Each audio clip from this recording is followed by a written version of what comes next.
Bueno, para todos un buen día. Entonces, continuando con las áreas del lóbulo frontal, recuerden, tenemos un área que es el área 4, área motora primaria, que ejecuta movimientos, y tenemos el área 6, que es el área premotora, que es la que diseña o planifica los movimientos. Después de estas áreas, tenemos un área que se llama el área 8. El área 8 corresponde al campo ocular frontal, también llamado campo ocular frontal, que se encuentra ubicado en lo que nosotros llamamos el giro frontal medio. Esta área se encarga de la conjugación de la mirada. ¿Qué quiere decir eso? Que esta área es la que nos permite que los ojos tengan una alineación adecuada cuando van a ver un objeto. Entonces, si ustedes hacen el ejercicio de taparse un ojo, se dan cuenta que el ojo que queda abierto puede mirar una imagen completa, una circunferencia completa. A eso le llamamos el campo visual. Si usted se tapa ahora el otro ojo, se da cuenta que el ojo que queda descubierto también puede ver una circunferencia completa. Por lo tanto, ese ojo también tiene un campo visual. En ese momento nos damos cuenta que al tener dos ojos y al mirar dos campos visuales, en realidad nosotros estamos viendo dos imágenes.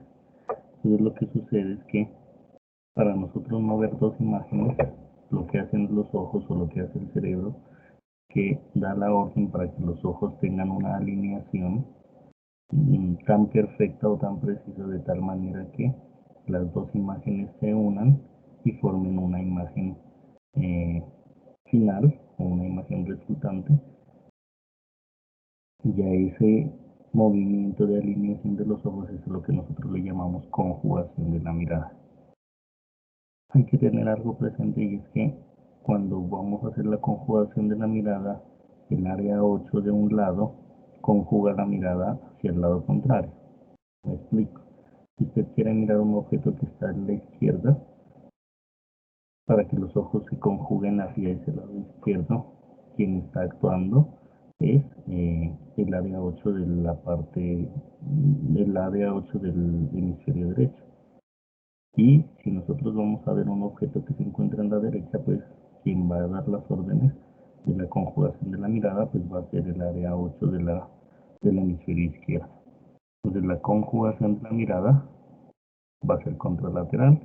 En la imagen podemos ver, ahí estará ubicado el área 8 en el giro ocular, en el giro frontal medio. Este sería el campo ocular frontal.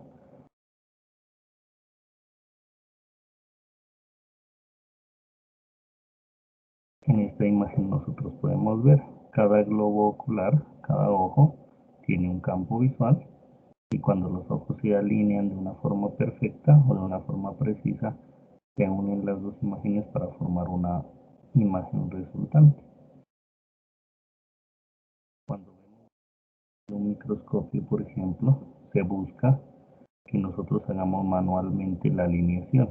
Entonces, usted con un ojo mira a través de este monóculo, con el otro ojo mira a través de este monóculo, pero ustedes han visto que los binoculares o que el microscopio aquí en el medio tiene un ajustador. Se tiene que ajustar de tal manera que estos dos monóculos se alineen tan perfectamente que cuando usted mire a través del microscopio, no debería haber un círculo aquí y otro círculo acá, sino que debería haber una sola imagen. Si usted mira una sola imagen, está utilizando bien el microscopio.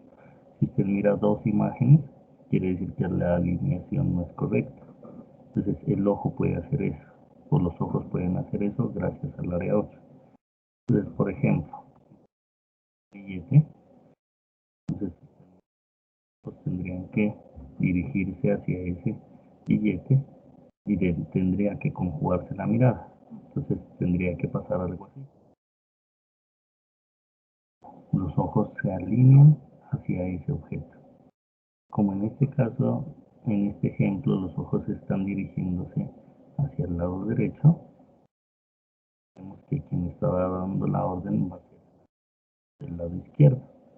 Entonces recuerden, el área 8 hace la conjugación de la mirada, pero hacia el lado contrario, contralateral.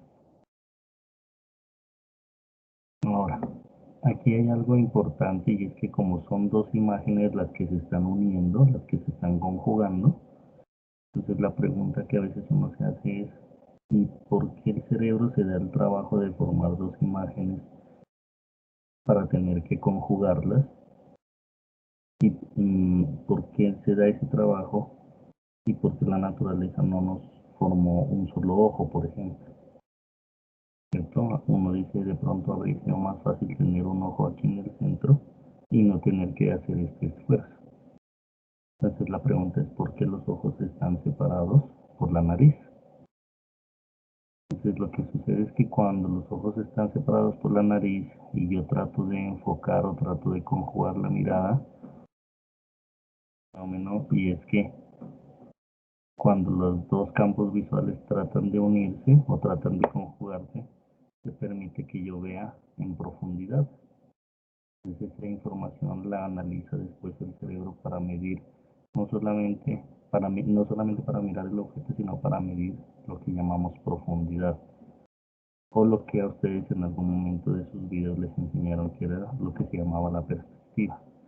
Miren, usted mira con un campo visual y el otro campo visual, forma la imagen completa y mira hacia un punto determinado y forma lo que se llama perspectiva. Ahí es cuando su cerebro puede medir distancias o profundidades.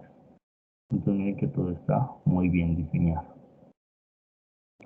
Finalmente con el área 8 hay algo importante y es que hay un dicho que le dice a uno que los ojos miran al lado de la lesión.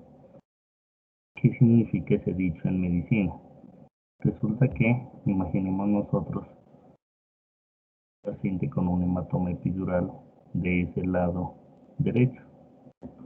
Entonces, normalmente los ojos se encuentran ubicados en el centro o alineados en el centro, porque la área 8 de aquí que va a mandar los ojos hacia la izquierda y el área 8 de la izquierda que va a mandar los ojos a la derecha.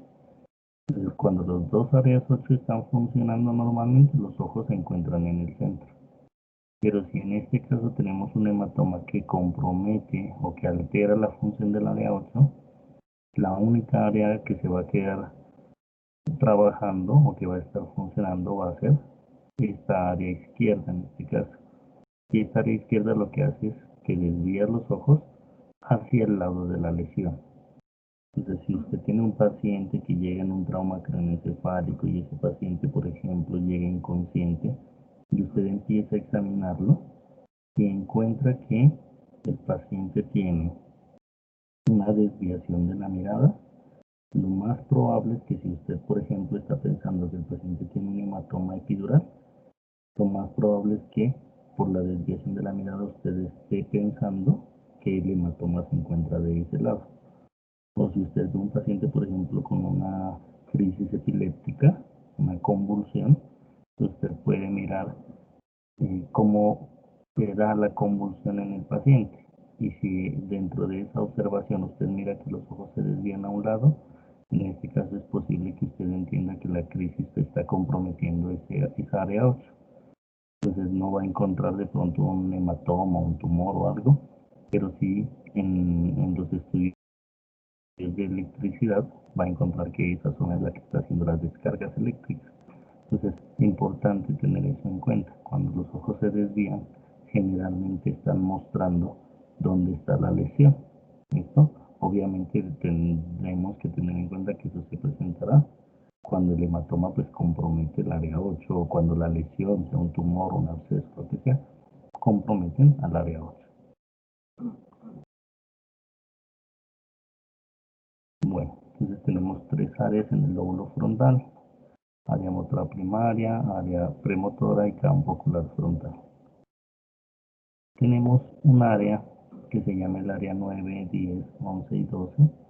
Esta área también se llama área prefrontal y se encuentra ubicada en una corteza que nosotros se llama la corteza prefrontal, que es toda la parte de acá adelante que tiene nuestro cerebro. Corteza prefrontal. Aclaro una cosa. La corteza prefrontal no solamente es la parte de adelante que tiene el lóbulo frontal en la cara lateral, sino que la corteza prefrontal es esta zona de adelante también en la cara medial. Y la corteza prefrontal es esta zona de adelante también en la cara inferior. Por lo tanto, la corteza prefrontal es un área grandotota que queda acá delante de nuestro cerebro. Se dice que estas áreas o esta área prefrontal son una de las regiones más evolucionadas que tiene nuestro cerebro. Entonces, si lo comparamos a nuestro cerebro con otros cerebros de otras especies de animales, nos vamos a dar cuenta que el desarrollo de nuestra área prefrontal va a ser mucho más evolucionado, se puede decir.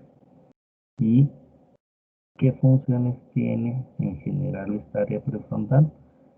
El control del comportamiento y el control de las emociones. Y prácticamente la forma como nosotros nos comportamos y el control emocional que tenemos es una de las características que nos diferencian de otros animales. Y no es que nos hagan mejores o peores, sino que nos diferencian. Y al diferenciarnos, ¿qué quiere decir? Que es algo que nos caracteriza como seres humanos. Entonces nuestro comportamiento y nuestras emociones generalmente vuelvo a decir, nos diferencian en el mundo animal como seres humanos. Hay otros animales que también tienen comportamientos y hay otros animales que también tienen emociones. Entonces nadie ha dicho por eso que nosotros seamos mejores o peores que otras especies. Cada especie se ha desarrollado de acuerdo a las necesidades y a los ambientes en los que ha tenido que desarrollarse. Nosotros como seres humanos tenemos unos comportamientos y unas emociones que generalmente se han diseñado o se han creado para satisfacer las necesidades que tenemos en el ambiente en el que nos desarrollamos. Ahora, al tener en cuenta que el área prefrontal es un área tan grandotota y que está formada por tantas áreas, nosotros podemos entender que cuando hablamos de control del comportamiento o cuando hablamos de control emocional, estamos haciendo referencia a algo muy grande y por lo tanto, para entender cómo nosotros como seres humanos controlamos el comportamiento y controlamos a nuestras emociones, debemos tener en cuenta que en estas áreas se llevan a cabo varios procesos, varias funciones. Entonces, una de esas funciones que nosotros podemos llevar a cabo corresponde al juicio. El juicio es una capacidad que tiene nuestro cerebro de determinar si algo es bueno o algo es malo. Entonces, cuando usted va creciendo y va aprendiendo, le van enseñando que algo es bueno, que algo es malo. Y eso se va desarrollando y eso va madurando en su cerebro. Pero entiendan que como es algo que se puede aprender, es algo que es susceptible de que se enseñe bien o se enseñe mal. Por ejemplo, si a usted le enseñan que golpear a las mujeres es bueno, si usted golpear a las mujeres sin ningún remordimiento. O si a usted le enseñan que robar es bueno, pues usted robará sin ningún remordimiento. Por lo tanto, aunque el juicio en principio se supone que es algo normal y algo bueno, pues es algo que puede ser alterado eh, y que nos puede afectar. Por lo tanto, aunque vuelvo a decir, el juicio es algo bueno, es algo que tenemos que tener en cuenta que debe estar como cualquier otra función en constante entrenamiento y debemos tener en cuenta de que no es la única función, sino que debemos tener otras funciones. Para acabar con lo del juicio, cuando nosotros hablamos de qué es bueno y qué es malo, generalmente nos regimos por las leyes morales que tiene una sociedad o una cultura. Entonces, vuelvo a decir, depende de la cultura en la cual usted se desarrolle y las leyes que tenga esa cultura, pues generalmente me van a decir a mí qué es bueno y qué es malo. Entonces, de acuerdo a ese contexto, usted tendrá que evaluar si el paciente está actuando bien o está actuando mal, por ejemplo. Hay otra función, quizá más compleja que el juicio, que corresponde al raciocinio. Cuando hablamos de raciocinio, estamos hablando de la capacidad que nosotros tenemos de comprender lo que está pasando en una situación determinada y damos una respuesta acorde a lo que nosotros estamos entendiendo o acorde a lo que está pasando.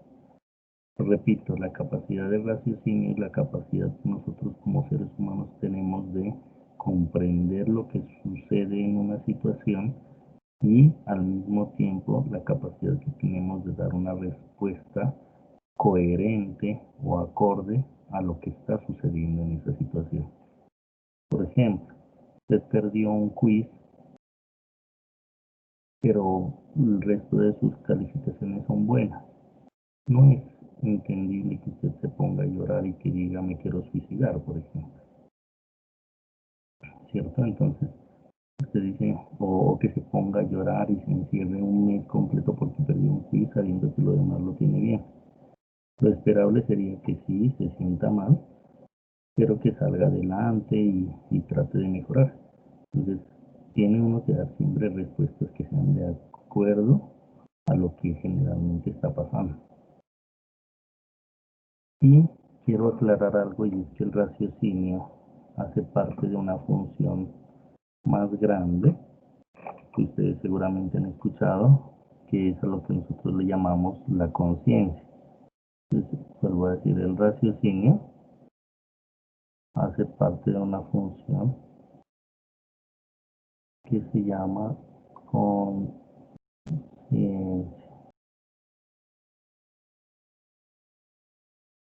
¿Y por qué digo que hace parte de una función que se llama conciencia?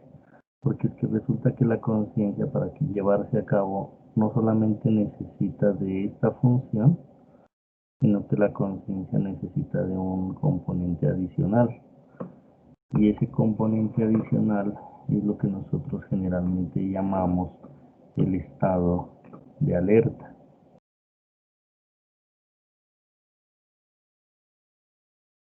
El estado de alerta. ¿Qué es el estado de alerta? La capacidad que tenemos para estar despiertos. Entonces, si yo quiero estar consciente de lo que está pasando en un contexto, si yo quiero analizar, interpretar, razonar, entender qué es lo que pasa en un contexto, pues es necesario que yo esté despierto. Cuando yo estoy despierto y analizo el contexto, estoy poniendo en práctica las dos capacidades, la del raciocinio y la del estado de alerta. Y a esas dos funciones juntas son a lo que nosotros le llamamos conciencia. Por lo tanto, hay que tener en cuenta algo muy claro para el resto de la vida. El cerebro está diseñado para que usted esté despierto. ¿Para qué? Para que usted pueda interactuar con el entorno. Entonces el cerebro está diseñado para que usted esté despierto. Y el único momento en el cual usted no va a estar despierto es cuando usted está dormido. Y la gente piensa que esa frase a veces es demasiado lógica o boba incluso, ¿no? Pero no es así. Repito, el cerebro está diseñado para que usted esté despierto, para que se pueda dar cuenta de las cosas. Y el único momento en el cual usted no debe estar despierto es cuando usted está dormido. Y no es eso obvio, ¿cierto? O simple, porque resulta que si usted no está despierto, pero tampoco está dormido, eso quiere decir que usted puede tener una alteración de la conciencia. Y entonces hablamos de estados alterados como el estado de coma, por ejemplo. El paciente en estado de coma ni está despierto ni está dormido, está en coma. O el paciente somnoliento. El paciente que está somnoliento ni está despierto, pero tampoco está dormido.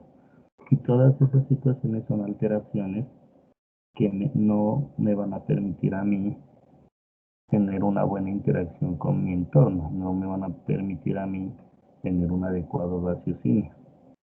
Es algo así como que usted está dormido, su mamá se levanta temprano para irse al trabajo y le dice, El desayuno ya está listo. Si viene su papá, le entrega la plata que está en el nochero.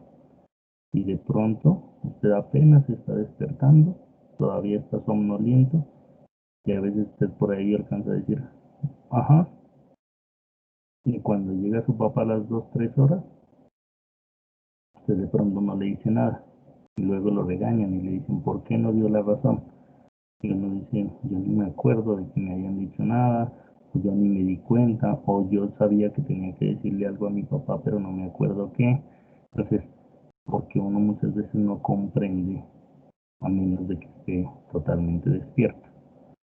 Y aquí hay algo que aclarar también, y es que para estar alertas, para estar despiertos, generalmente nosotros utilizamos dos estructuras en nuestro cerebro. La primera, la que estamos estudiando, la corteza. Y la segunda, para que la vayan aprendiendo de una vez, es una estructura que se llama la formación reticular. Formación reticular. Esta formación reticular se encuentra en el tallo cerebral. Cuando estudiemos tallo, la volveremos a mencionar. Entonces, si yo tengo un daño de la corteza, es posible que el paciente deje de estar despierto. No se le haga raro que usted con un hematoma epidural, con una epilepsia, con un absceso, con una meningitis, con lo que sea, puede llegar a afectar tanto la corteza que el paciente pierde la conciencia.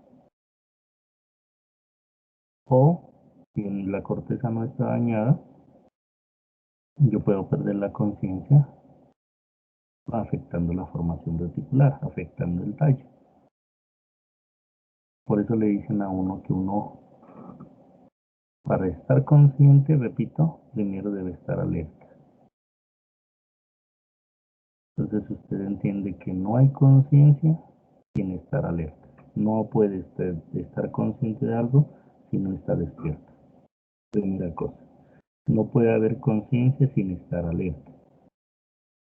Pero sí puede haber alerta, o sea, sí puede usted estar despierto y no estar consciente. Me explico. Imagínese que usted tiene un daño de la corteza, pero la formación reticular está bien. Puede ser que usted esté despierto, pero como la corteza está dañada, usted no puede hacer raciocinio.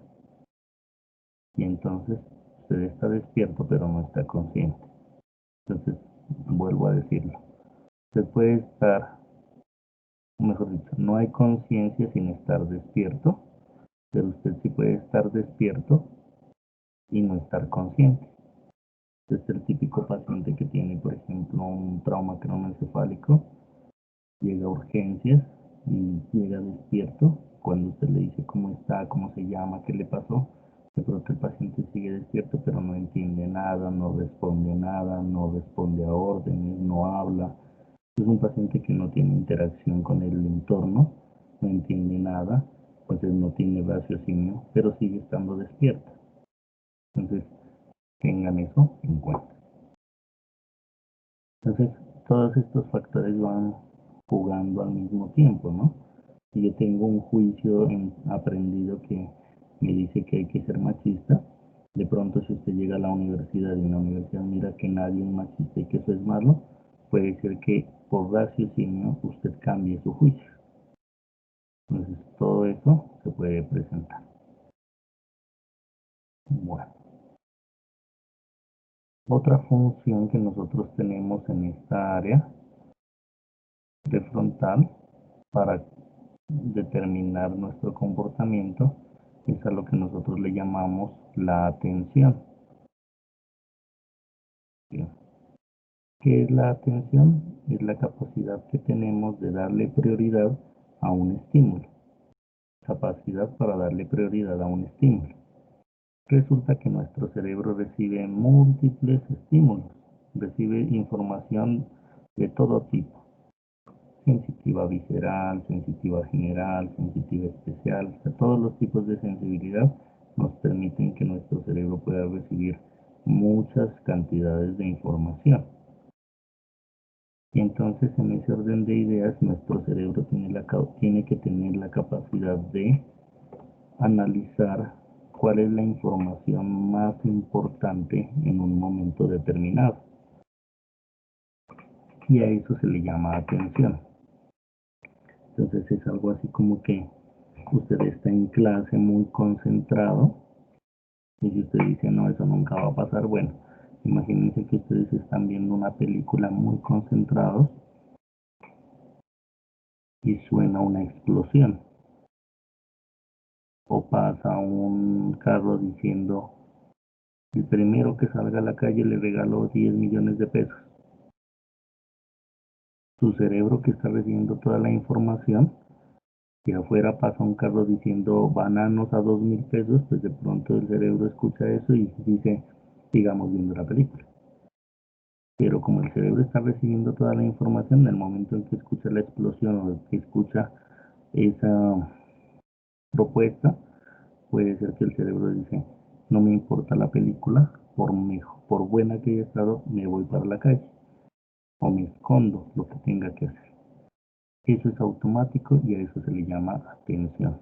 Entonces, dependiendo de si usted está atento o no a los estímulos, se va a comportar de una o de otra manera. Y vuelvo a decir, esto es automático. ¿Por qué? Porque es de vida o muerte en muchos casos. Pero, así como es automático, usted lo puede controlar. Y cuando usted controla voluntariamente su atención, desarrolla esa función que está entre paréntesis, que se llama la concentración.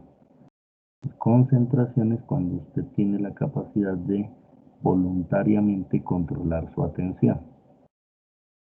Imagínense que su amigo o amiga le está contando un chisme muy bueno durante la clase y usted está prestando atención a ese chisme, pero resulta que de, de lejos escucha al profesor dar la clase.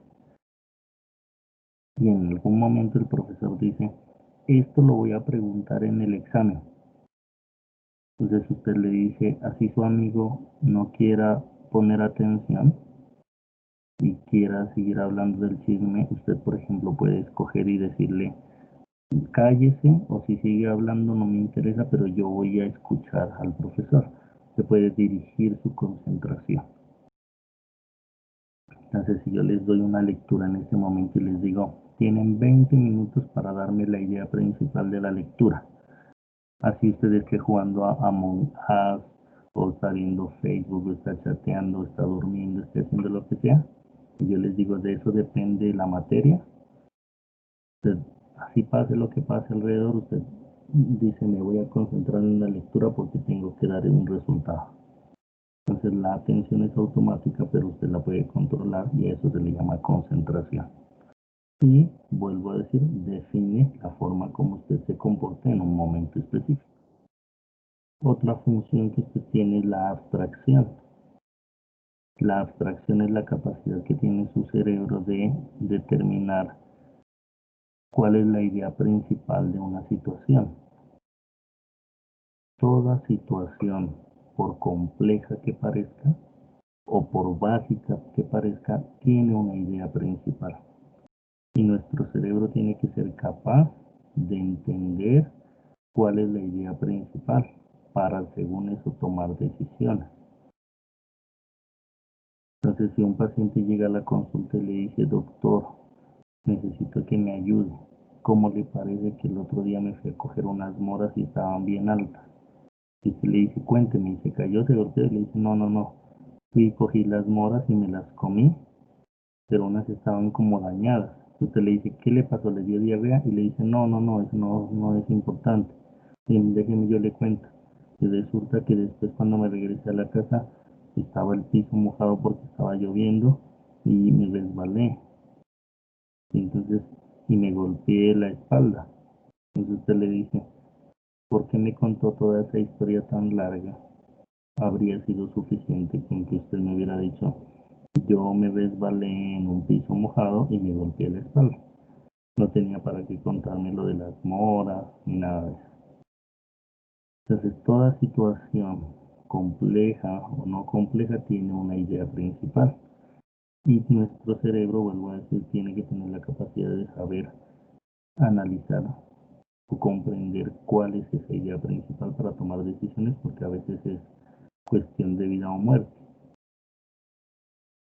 Por ejemplo, es cuando le dicen a alguien que sabe o no sabe entender las indirectas, ¿no? Entonces, cuando a uno le están hablando o le están diciendo una indirecta, nuestro cerebro debe tener la abstracción necesaria para entender qué indirecta le están dando. Por ejemplo, hay gente que cuando se pone a estudiar, de toda la teoría, se graba toda la teoría. Y cuando uno les dice analicen esta situación, tienen tanta información que no saben por dónde empezar. Pero hay gente que tiene tan bien desarrollada la abstracción que cuando están estudiando entienden de cada parte de la teoría, entienden esto es importante, esto no es tanto, esto explicaba simplemente, y se graban lo que en realidad es importante. Y cuando uno les dice solucionen un problema, como ellos ya saben cuáles son los puntos importantes, los utilizan. Entonces, todo eso es a lo que nosotros nos referimos con abstracción. Recuerden que todas estas son funciones del cerebro y por lo tanto todas estas funciones se pueden entrenar.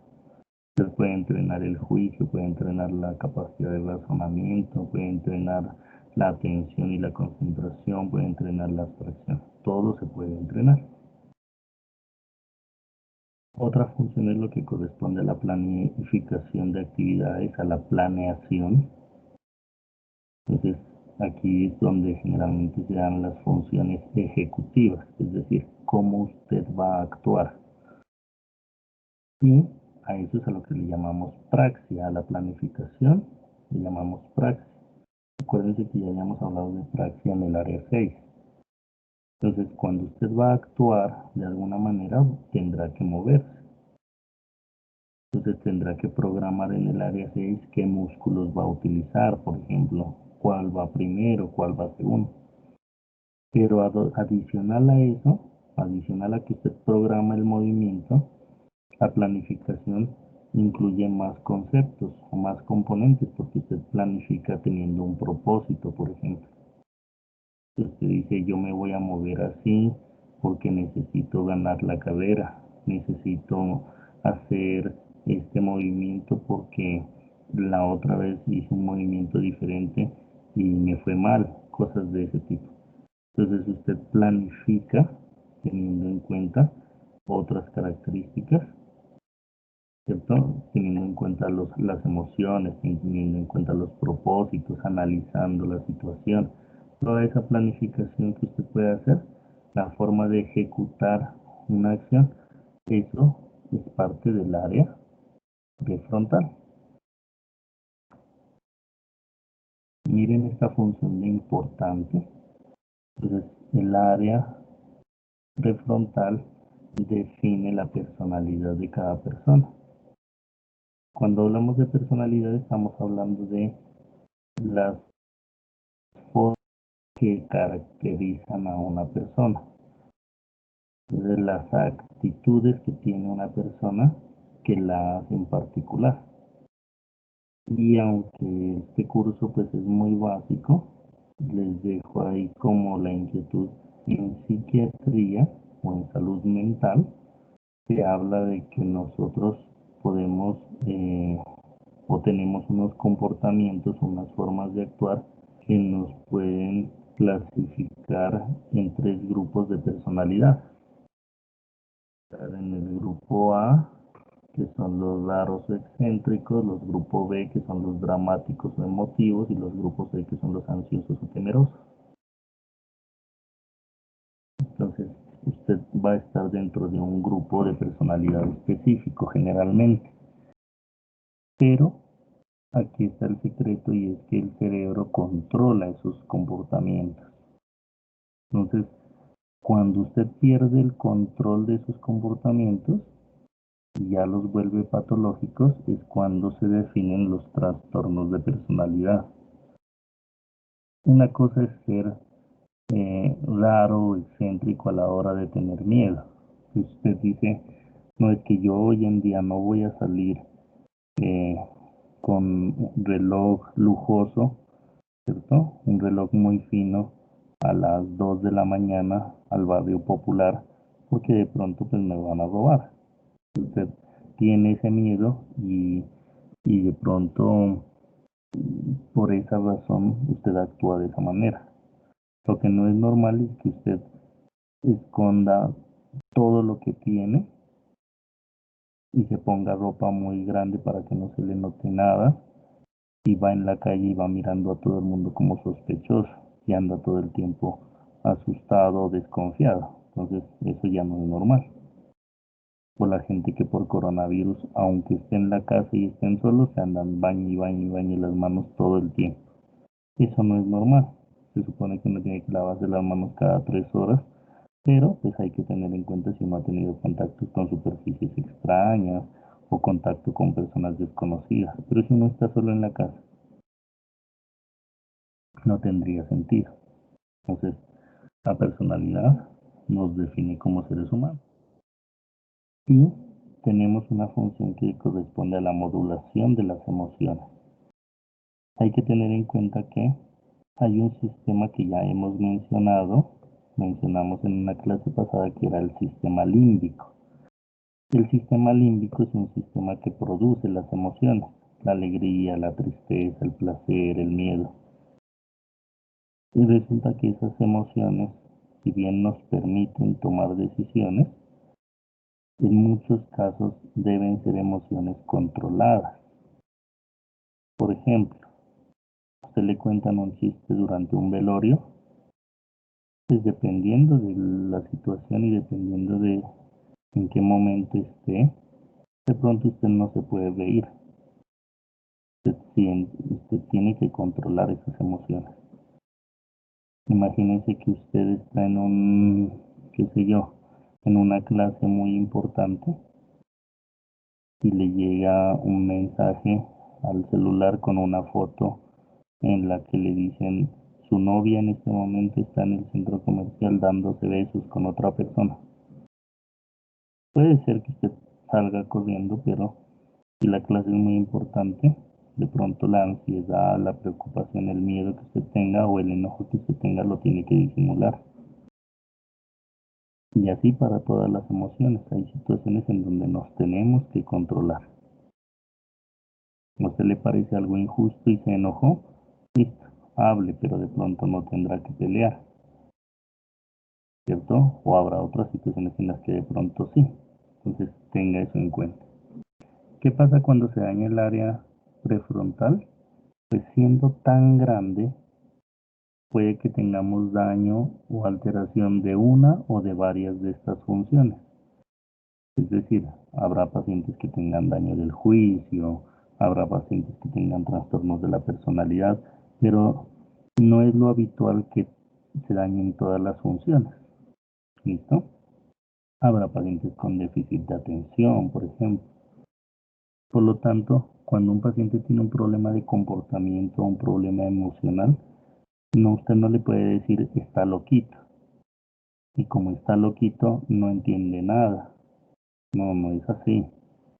Puede ser que a ese paciente que usted le llama loquito por tener un problema de comportamiento, un problema emocional, pueda que él esté entendiendo absolutamente todo. Que el problema sea que tiene un problema de personalidad o que tenga un problema para controlar sus emociones, pero puede que entienda absolutamente todo. Y de hecho, la mayoría de las enfermedades en psiquiatría no afectan el juicio. Por lo tanto, los pacientes con alteraciones psiquiátricas muchas veces saben que lo que están haciendo está bien o está mal. Tengan en cuenta eso, porque a veces la gente se burla de los pacientes que están en la calle o que están en un hospital mental y ellos se dan cuenta de eso y lo entienden. Entonces, hay que tener cuidado con eso. Ahora, así como ustedes entienden que estas funciones por separado o juntas se pueden ver alteradas cuando se daña el área prefrontal, quiero aclararles algo y es lo siguiente. Hay algo muy habitual en cuanto a las lesiones del área prefrontal y es que si yo les dije en un comienzo que el área prefrontal controla el comportamiento y controla las emociones, pues eso quiere decir que cuando se daña el área prefrontal yo voy a perder el control de mi comportamiento o voy a perder el control de mis emociones. Entonces estos pacientes presentan algo, vuelvo a decir, más allá de que pueden presentar alteraciones de todas las funciones que mencionemos, pueden presentar algo que se llama la desinhibición. Se desinhiben. ¿Y se desinhiben en qué? En comportamientos que normalmente deberían ser controlados. La agresividad, por ejemplo. ¿Hay que ser agresivos? Hay que tener una cuota de agresividad para defenderse. Pero hay gente que pierde el control y se vuelven agresivos y terminan matando a alguien, por ejemplo, o terminan golpeando a su familia, cosas de esas. Hay gente que pierde el control sobre sus comportamientos sexuales. Entonces presentan algo que se llama hipersexualidad. Yo tuve una paciente que tenía hipersexualidad y cuando tenía esquizofrenia, y como parte de la esquizofrenia tenía un daño en esta área, y entonces cuando hacía la crisis psicótica, hacía hipersexualidad. Entonces hablaba cosas obscenas y se desnudaba y se tocaba y trataba de tocar a todo el mundo. Y si su reacción en este momento es de risa, puede ser que sea normal porque es algo curioso. Lo nuevo siempre causa curiosidad y muchas veces motiva desagrado o alegría, algo motiva. Así que no se sienta culpable si usted se ríe cuando escucha la situación por primera vez. Pero el problema de esta situación es que más allá de que a uno le llama la atención, resulta que esta paciente alguna vez nos dimos cuenta de que una noche que hizo una crisis de psicosis en el pueblo en el que vivía, como hacía hipersexualidad, entonces se encontraba con hombres, ella se tocaba, trataba de tocarlos y los hombres se aprovechaban de ella y terminó esta mujer teniendo relaciones sexuales con un hombre o con varios hombres al mismo tiempo y se contaban alrededor de 30, 40 hombres en toda la noche. Entonces imagínense el problema que resulta de eso. O hay hombres que hacen hipersexualidad, mujeres que hacen hipersexualidad y terminan violando a alguien. Entonces todo eso hay que tenerlo en cuenta. Usted no puede juzgar a un paciente cuando lo vea en la calle desnudo. Puede ser que, aunque sepa que eso no está bien, puede ser que tenga el problema de la desinhibición. O si usted ve a alguien que esté muy agresivo en la calle, entonces dice, ese loquito le pegó a mi esposa, entonces lo voy a matar. No, entienda que de pronto, si usted le está llamando loquito, porque de pronto tiene un trastorno mental, está desinhibido, es simplemente agresivo, y ese paciente lo que necesita es ayuda, no necesita una población que no lo entiende y que lo golpee. Entonces todas esas son cosas a tener presente. O los pacientes que por ejemplo se vuelven adictos y terminan apostando hasta la casa y todos los bienes. No tienen control, se desinhiben. ¿Listo? Y todos tenemos que tener control. Yo siempre les digo, a usted seguramente le gusta una compañera del salón o un compañero del salón y de pronto tiene o siente atracción sexual. Usted no puede en el salón de clases quitarse la ropa y tirársela encima, así quiera hacerlo. Entonces después llega a su casa y, por ejemplo, se masturba pensando en esa persona. Esos comportamientos son normales, son controlados, ¿cierto? Pero usted no puede, vuelvo a decir, tirárselo encima en el salón de clase. Entonces, los pacientes que pierden el control, pues lo hacen, andan mostrando los genitales en público, andan tratando de tocar a todo el mundo. Entonces, siempre hay que tener cuidado con eso porque la gente que no entiende esto juzga muchas veces mal a estos pacientes que lo que necesitan es ayuda.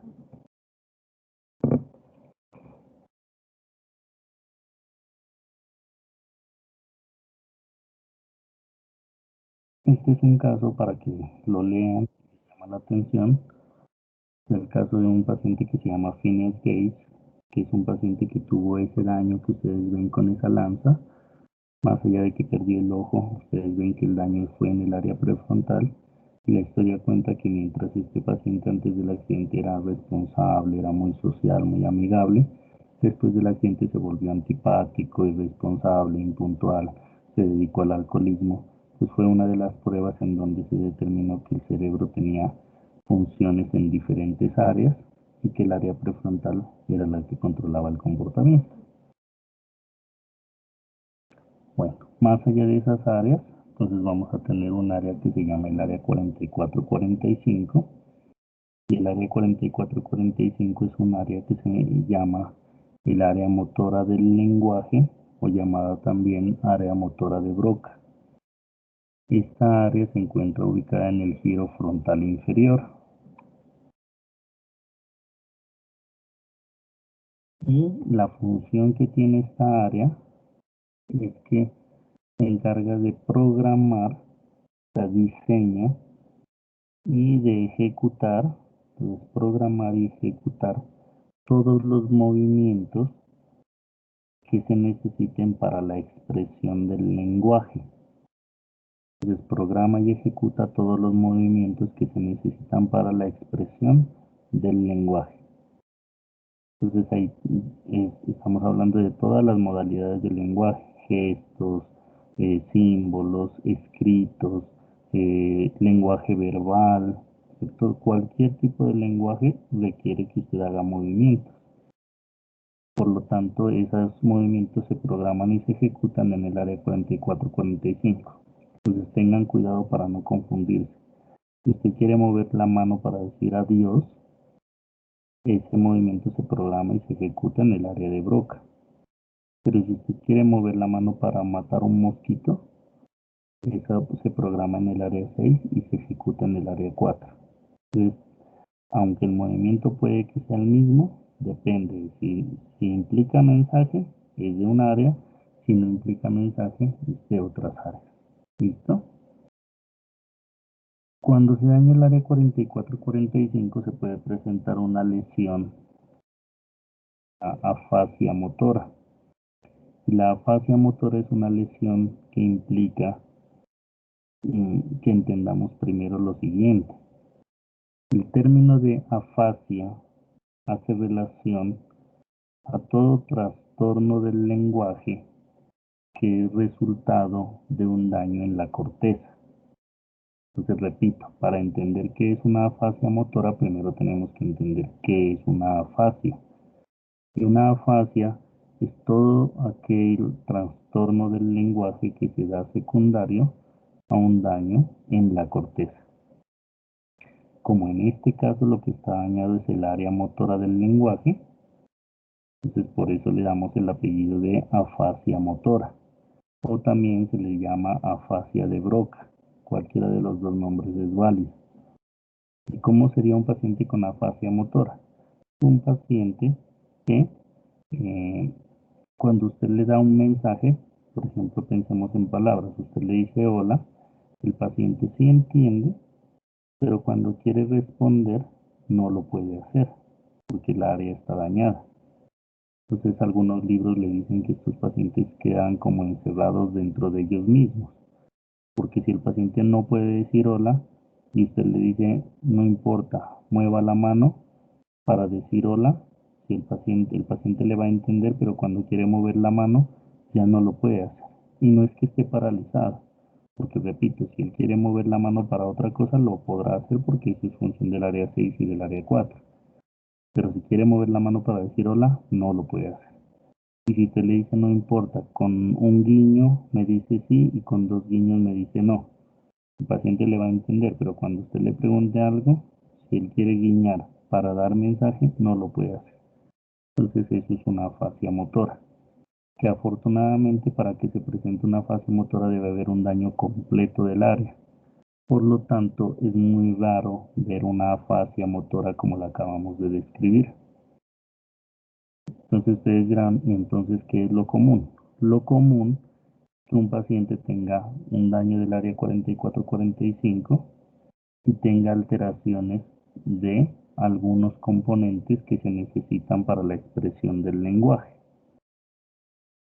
Entonces, de pronto el paciente sí se va a expresar, pero va a tener alteraciones durante esa expresión. Entonces voy a mencionar algunos ejemplos para que los tengan en cuenta porque suelen ser comunes. Entonces tenemos un grupo de trastornos, por ejemplo, que se llaman estereotipias, en donde hay sílabas o palabras sin sentido. Entonces, un ejemplo son los automatismos. Resulta que cuando usted está aprendiendo lenguaje, a veces repite tanto una palabra o una frase que se le vuelve automática. Pensemos en el paisa que dice pues, o el paisa que dice parce. Para todo dice parce o para todo dice pues. Entonces el cerebro siempre que tiene que decir algo, tiene que programarlo y ejecutarlo. Pero como siempre usted dice parce o dice pues, entonces el cerebro lo vuelve automático.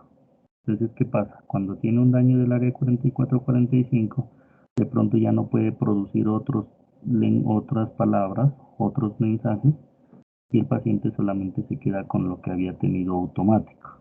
Entonces, es como, para que me entiendan, es como si el paciente quedara diciendo pues, o parce, nada más. Pero solo repite las palabras que eran automáticas. Eso es un automatismo. Otro trastorno es el agramatismo. El agramatismo es cuando el paciente no puede conjugar los verbos o no puede utilizar las uniones gramaticales.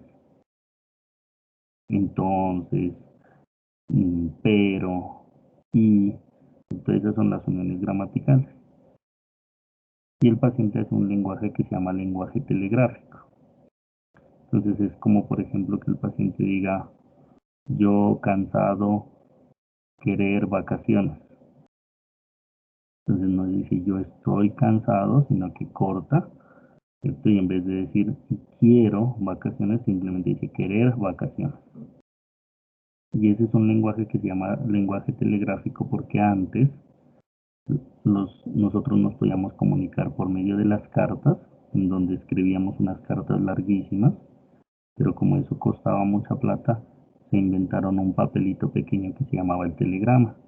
Y en el telegrama uno solamente podía escribir un número limitado de palabras, póngale 20 palabras. Entonces, como no había teléfonos y había esa, solamente era para los ricos y no había plata para mandar la carta, entonces usted mandaba un mensaje que era muy puntual. Entonces, de pronto le decía eso a su papá, le decía, dañar computador, mm, empezar universidad, necesito plata. Ya con eso su papá entendía qué es lo que usted le estaba diciendo. ¿Listo? Entonces, ese es el agramatismo. Aclaro, los indígenas no hablan mal el español, ¿no? La gente piensa que los indígenas hablan así, yo querer agua, yo querer playa. No, los indígenas hablan bien su dialecto, pero cuando están obligados a hablar español, pues simplemente ellos necesitan hacerse entender y por eso no se concentran en aprender las conjunciones o en aprender las conjugaciones. ¿Listo? Entonces eso hay que aclararlo. Si usted quiere hacer una dramatización de un paciente indígena, tendría que hablar en el dialecto de esa persona. Sería lo más adecuado. Hay otro trastorno que se llama grafia motora, que es el problema de la escritura, cuando usted no puede dibujar o no puede escribir palabras. Hay otro trastorno que es la disfemia, que es el tartamudeo. Entonces, hay pacientes que tienen problema con la fluidez del lenguaje y como no tienen un lenguaje fluido porque el problema es para producir el lenguaje, entonces tartamudean mientras el cerebro resuelve el problema. Entonces usted dice, entonces, ¿cierto? Entonces es cuando el paciente tiene ese problema. Está la dislexia, que es un problema para la lectura. Cuando usted está leyendo y quiere leer bien, tiene problemas para eso. Es más o menos como escuchar a un niño cuando lo ponen a leer la novena en diciembre. Un niño que apenas está aprendiendo a leer, se demora mucho, cambia las palabras, no pronuncia bien. Así sería un paciente con dislexia. La dislalia son trastornos de la pronunciación. El paciente, por ejemplo, que cambia la C por la D. No dice entonces, sino que dice entonces. Ese es un paciente que tiene dislalia. La gente que no dice taxi, sino que dice taxi, es una dislalia. La gente que no dice carro, sino que dice carro, ¿cierto? Son dislalias, son trastornos de la pronunciación. Hay otros trastornos que se llaman las disprosodias, que son alteraciones en la melodía del lenguaje. Todo lenguaje, todo mensaje generalmente tiene una melodía. Me explico. Si usted como pastuso, o si no es pastuso, usted ha escuchado que los pastuzos, por ejemplo, tenemos palabras que nos hemos inventado. Entonces, por ejemplo, esta palabra. Si usted pone un computador a leer esto, entonces el computador le va a decir llora, nada más. Pero si usted escucha o pone a un pastuso a decir esta palabra, el pastuso le va a decir llora. Y lo que da el mensaje en este caso no solamente es el contenido, sino la melodía con la que usted dice el mensaje. Y si dice lloracite, eso expresa que usted está muy preocupado. Entonces el paciente con disprosodia pues no tiene melodía, entonces es como si estuviera un robot leyendo. Y hay otro trastorno que se llama disartria. La disartria es cuando usted no puede articular bien las palabras. ¿Qué quiere decir con eso? Si usted quiere hablar, tiene que utilizar los músculos para vocalizar bien. Entonces a usted le enseñaron que las vocales abiertas tiene que abrir bien la boca y las vocales cerradas tiene que cerrar la boca. Hay pacientes que, o hay gente que, así como aprenden a escribir mal, hay gente que aprende a hablar mal. Entonces imagínese usted hablando por primera vez con un costeño. Un costeño habla tan rápido que no vocaliza bien. Entonces va arrastrando las palabras. O el borrachito. El borrachito está tan dormido, se puede decir, que cuando quiere hablar ya no puede hacer toda la vocalización que debería hacer. Y entonces arrastra las palabras. En vez de abrir bien la boca para decir o, entonces abre la boca media. Entonces usted escucha que el borrachito le dice, es que yo lo quiero mucho, ¿cierto? Entonces no abre bien la boca y no pronuncia bien. Eso es una disartria. Entonces ya sabe usted, cuando escucha a un borrachito hablar, tiene disartria. Pero el borrachito no es que tenga disartria porque se le dañó el área 44-45. Tiene disartria porque tiene los efectos del alcohol.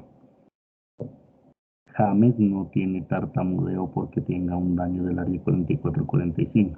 James tiene tartamudeo por un problema de autoestima que le bloquea la producción de su lenguaje por miedo.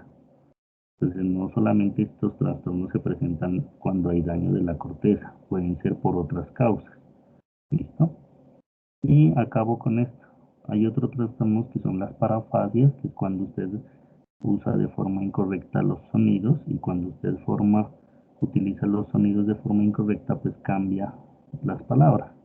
Entonces, por ejemplo, están los neologismos, que es cuando usted crea nuevas palabras por haber hecho el cambio. Me explico. Hay gente que no dice cosa, sino que dice cociánfiro. Pues eso no existe, pero todo el mundo lo entiende. La gente no dice, los pastores no dicen a veces, y ahora, ¿cierto? No dicen, ¿y ahora qué voy a hacer? Dicen, llora, ¿cierto? Llora, ¿qué voy a hacer? No dicen, ¿qué es lo que pasa? Dicen, ¿qué? Son palabras nuevas. Otro trastorno, otra parafasia es lo que se llama la desintegración fonética, que quiere decir lo siguiente. Cuando nosotros aprendemos el lenguaje, nosotros vamos ganando de a poquitos componentes para el lenguaje. Me explico. Primero le enseñan a usted las vocales, después le enseñan las consonantes. Por ejemplo, a usted le enseñan que la T y la A dicen ta. pero usted va integrando componentes. Entonces, si le dicen que la T, la R y la A forman otra sílaba más compleja que se llama tra. Entonces, usted, por ejemplo, dice, me voy al trabajo, y el bebé, cuando le preguntan dónde se fue el papá, dice, se fue a trabajar. ¿Por qué? Porque de pronto ese bebé no ha integrado los componentes del lenguaje todavía. Entonces, cuando un paciente tiene un daño de esta área, desintegra a lo básico. Entonces, de pronto el paciente no dice trabajar, sino trabajar. Entonces, no dicen dónde está, sino dicen onta. No dicen aquí estoy, dicen aquí estoy. Entonces, si usted tiene a alguien que hable así, o una de dos, o tiene un daño cerebral, o conoce también su lenguaje, conoce también los componentes que voluntariamente decide desintegrar el lenguaje para parecer tierno, para ganar alguna recompensa. Por eso estos pacientes hablan un lenguaje que se llama lenguaje infantil. Si usted tiene un niño, el niño que habla así, con 2, 3 años no es que esté en desintegración, al contrario, él está integrando lenguaje. Usted también tiene que vigilar eso, porque usted no puede permitir que un niño de 6, 7, 8 años hable como uno de 3 años, porque la gente dice, deje lo que es niño y, y se ve tierno.